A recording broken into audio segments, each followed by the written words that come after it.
जो हम टॉपिक लेंगे बेटा वो रहेगा रिक्रूटमेंट, है ना। हमने स्टाफिंग का प्रोसेस देखा था पिछले लेक्चर में, जिसमें पहला स्टेप था estimation of man power requirement. कि सबसे पहले स्टाफिंग में हम ये देखते हैं कि कितने लोगों की आवश्यकता है और उसके अनुसार हमारी ऑर्गेनाइजेशन में कितने लोग मौजूद हैं और हमें कितने और लोगों की ज़रूरत है। तो that was the first step of the staffing process कि हमें कितने लोगों की और ज़रूरत है और किस तरीके के लोगों की ज़रूरत है। क्लियर? ये चीज़ फर्स्ट स्टेप में ही आइडेंटिफाई कर ली जाती है, the numbers and the types of employees needed in the organization. So that was the first step of staffing process. इसके बाद सेकेंड स्टेप आता है स्टाफिंग प्रोसेस का, जो कि है रिक्रूटमेंट। हमारे आज की क्लास में केवल हम रिक्रूटमेंट का एक सोर्स डिस्कस करेंगे, which is an internal source of recruitment, और उसके हम एडवांटेजेस डिस्कस करेंगे। तो जो सेकंड मेथड है आपका स्टाफिंग प्रोसेस का है वो है रिक्रूटमेंट, जिसको आपको पिछले लेक्चर में भी बताया गया था कि recruitment is about making people apply for the job. Recruitment का मतलब होता है the people should apply for the job और it is an invitation to offer. Recruitment का मतलब होता है एक तरीके का निमंत्रण, लोगों को इस तरीके का निमंत्रण कि वो आगे बढ़ के जो रिक्त स्थान है जिनके लिए किसी तरीके की एडवर्टाइजमेंट की गई है उसके लिए अप्लाई करें। तो रिक्रूटमेंट का मतलब लोगों को इनकरेज करना होता है कि they should come and apply for the job. तो that is the meaning of recruitment. It means to induce people to apply for the job। recruitment का in one line meaning is inducing the people to apply for the job। और from organization perspective recruitment means giving invitation to offer for job। clear? तो recruitment एक advertisement होता है जिसके द्वारा हम लोगों को ऑर्गेनाइजेशन में जॉब के लिए इनवाइट करते हैं। So recruitment means searching of prospective employees and stimulates them to apply in the organisation. अब प्रश्न उठता है कि हम रिक्रूटमेंट कैसे कर सकते हैं। There are two methods through which we can make recruitment. One is internal source and second one is external source, जो कि आपकी स्क्रीन पे रिफ्लेक्ट हो रहे हैं। One is internal source and second one is external source. जब भी हमारी ऑर्गेनाइजेशन में कुछ पोस्ट वैकेंट होती हैं तो हमारे पास दो ही तरीके रहते हैं उनको भरने के। या तो हम आंतरिक स्रोत की तरफ जाएं, इंटरनल सोर्स को हम एक्सप्लोर करें, या फिर हम एक्सटर्नल सोर्स को एक्सप्लोर करें। इंटरनल सोर्स का मतलब है हम बाहर इनविटेशन नहीं देंगे, हम अपनी ऑर्गेनाइजेशन के लोगों में से ही कुछ लोगों को उन रिक्त पदों पे लाएंगे और उन रिक्त पदों को भरेंगे। तो इस तरीके से अगर हम बात करें तो इंटरनल सोर्स ऑफ रिक्रूटमेंट दो ही तरीके का आपको नज़र आएगा एज पर the internal source. One is transfer and second one is promotion. ये बहुत ही कॉमन से वर्ड्स हैं which are easily familiar with you, कि जो खाली पोस्ट हैं पहले तो हम कोशिश करते हैं कि उनको ऑर्गेनाइजेशन से ही भरें, और जो फर्स्ट मैकेनिज्म हम यूज़ करते हैं to filled in that vacant post is transfer. Clear? Like मैं जब इस केवी में आया, there is one vacant post of PGT commerce, so that been filled through the transfer. मेरे को वहाँ से मुंबई से पुणे से ट्रांसफर दिया गया और यहाँ पे ज्वाइन करवाया गया। तो that is also a one mechanism from internal source through which the vacant position can be filled. आपको पता है ट्रांसफर में एक एम्प्लॉई एक जगह से दूसरी जगह मूव होता है, उसको एक डिपार्टमेंट से दूसरे डिपार्टमेंट में शिफ्ट किया जाता है, और ये एक सबसे बढ़िया तरीका है हमारी ऑर्गेनाइजेशन में फिल्ड जो अनफिल्ड पोस्ट है उनको फिल्ड करने का। जिस ब्रांच में, जिस यूनिट में आपको ओवर स्टाफ लगता है, आप उस यूनिट से, उस ब्रांच से लोगों को ट्रांसफ़र देके उस ब्रांच में ला सकते हैं जहाँ पे उनकी ज़रूरत है, जहाँ पे उनकी कमी है। तो that is the first method of filling in vacant position, that is a transfer. It involves shifting of an employee from one job to another, one department to another, or from one shift to another without a substantial change in responsibility and status of the employee. कहने का मतलब एक व्यक्ति को एक जगह से दूसरी जगह भी भेजा गया हो सकता है, एक डिपार्टमेंट से दूसरे डिपार्टमेंट में भी चेंज किया गया हो सकता है, मॉर्निंग शिफ्ट से इवनिंग शिफ्ट में ट्रांसफ़र हुआ हो सकता है, लेकिन जो भी ये होगा उसमें उसकी कोई रिस्पॉन्सिबिलिटी और स्टेटस में फ़र्क नहीं पड़ता है। It is a good source of filling the vacancies with employees from overstaff department. Shortage of suitable persons in one branch may be filled through transfer from other branch or department. At the time of transfer, it should be ensured that the employee to be transferred to another job is capable of performing it. So that is the first internal source of recruitment, that is transfer. Second one is promotion. और promotion तभी होती है जब हमसे जो higher in job position होता है वो आगे इन हायर जॉब पोजीशन पे प्रमोट होता है, या फिर किसी डिपार्टमेंट में higher in the job position is falling vacant.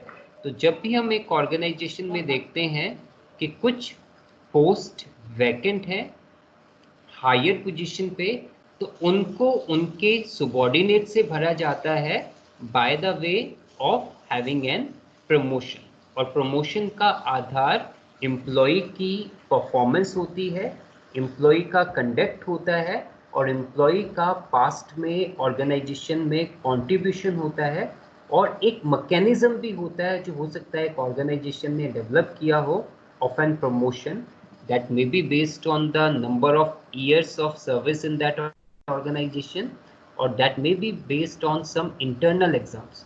So promotion is the another internal source of recruitment. The business enterprise generally follow the practice of filling higher jobs by promoting employees from lower jobs.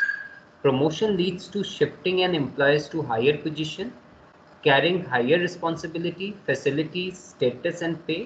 This practice helps to improve the motivation, loyalty and satisfaction level of the employees. Her organization में promotion must है, इससे एक employee में morale develop होता है, एक sense of what you can say career upliftment develop होती है, और employee remain satisfied with the organization. So promotion is very, very important and integral part of any of the organization. Clear? So that was the two sources of recruitment, internal sources of recruitments. One is the transfer and second one is the promotion. Now you look at what the advantage we get from the internal source. अगर हम promotion और transfer से ही लोगों को अपनी organization में लाते हैं तो उसका क्या फ़ायदा रहेगा? पहला फ़ायदा रहेगा filling of jobs internally is cheaper. Cheaper कहने का मतलब ये है कि आपको कोई एडवर्टाइजमेंट नहीं करना पड़ेगा, आपको कोई सिलेक्शन नहीं करना पड़ेगा, आपको कोई अतिरिक्त expenses is not to be incurred on their training also. ना तो स्पेसिफिक कोई ट्रेनिंग की ज़रूरत होगी, ना कोई एडवर्टाइजमेंट की ज़रूरत होगी, ना ही कोई सिलेक्शन प्रोसेस इनिशिएट करने की ज़रूरत होगी। तो ये सारी चीज़ें आपके इंटरनल सोर्स को चीपर बनाती हैं as compare to the external source of recruitment. The second one is transfer has the benefit of shifting workforce from surplus department to those where there is shortage of staffs. Internal source of recruitment एक बहुत बेहतरीन तरीका है जिससे हम जहां हमारे अतिरिक्त स्टाफ है उसको हम उन डिपार्टमेंट्स में भेज सकते हैं जहां पे स्टाफ की शॉर्टेज है।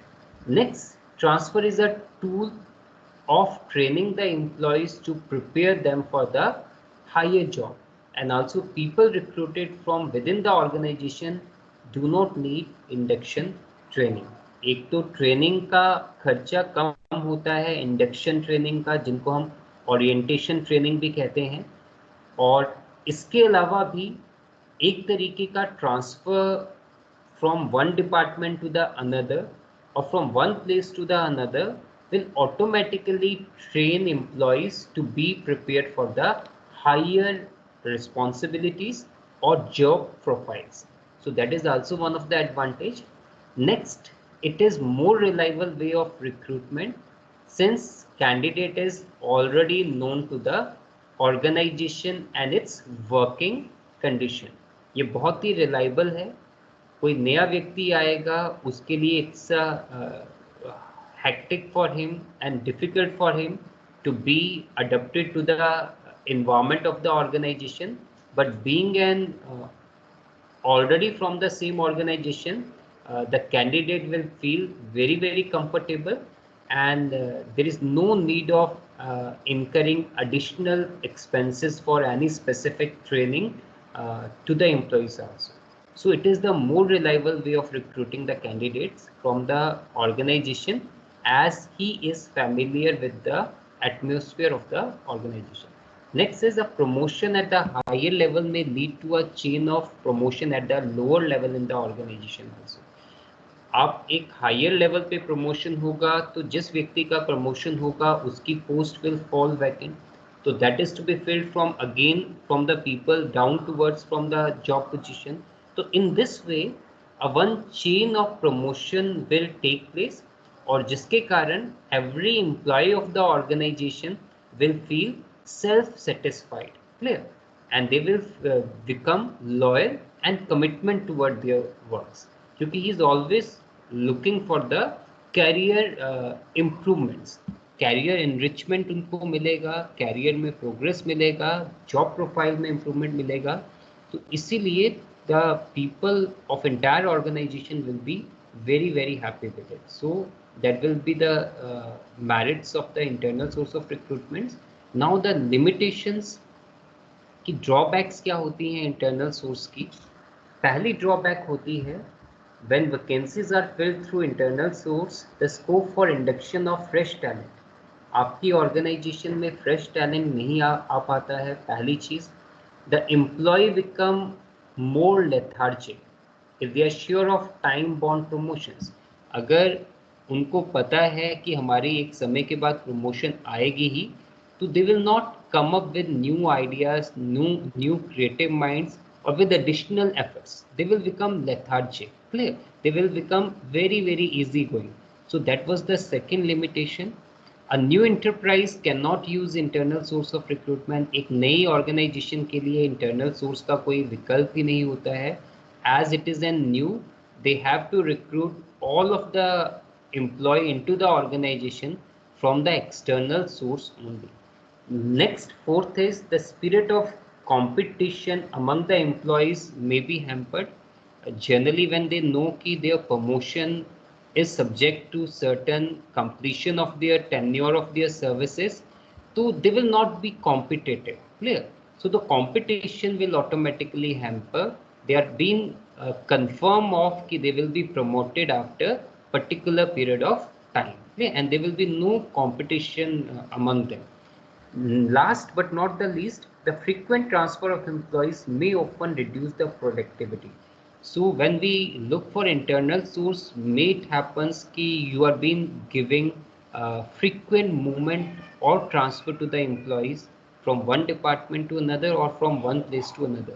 If it happens, to lot of time will be wasted in this particular activity, and second, the cost will be involved, and finally the person takes time to settle down from one place to another, that finally result in the reduction in the productivity of the organization. So that is all for the limitations of the internal source and the first source of recruitment, that is internal source of recruitment. Thank you very much.